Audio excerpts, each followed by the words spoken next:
মরহুমা বেগম খালেদা জিয়ার জন্মদিনে আপনারা সবাই অন্তরের স্তর থেকে মন থেকে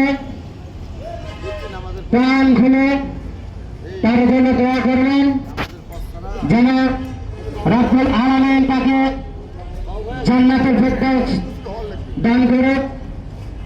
সেই সঙ্গে একটি কথা বলতে চাই,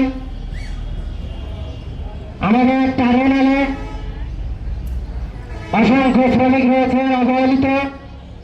আগামী দিনে আপনারা জানেন বাংলাদেশ জাতীয়তাবাদী দল বিএনপির সাবেক সফল সভাপতি এবং গাইবান্ধা সদর ২ আসনের ধানের শীষের কান্ডারি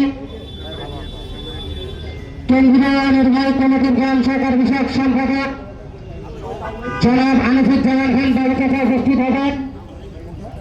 আমাদের টার্মিনালবাসী শ্রমিকদের পক্ষ থেকে তার জন্য জয়মালা পরিয়ে দিয়ে আমরা আমাদের শ্রমিকদের যে দাবিগুলো আছে তার সঙ্গে পরামর্শ করে অবহেলিত শ্রমিকদের দাবিগুলো আদায়ের জন্য আমরা চেষ্টা করব।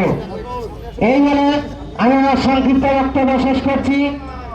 বাংলাদেশ জিন্দাবাদ, বাংলাদেশ জাতীয়তাবাদী শ্রমিক দল জিন্দাবাদ, মরহুমা বেগম খালেদা জিয়া অমর হোক, তারেক রহমান জিন্দাবাদ, জিন্দাবাদ।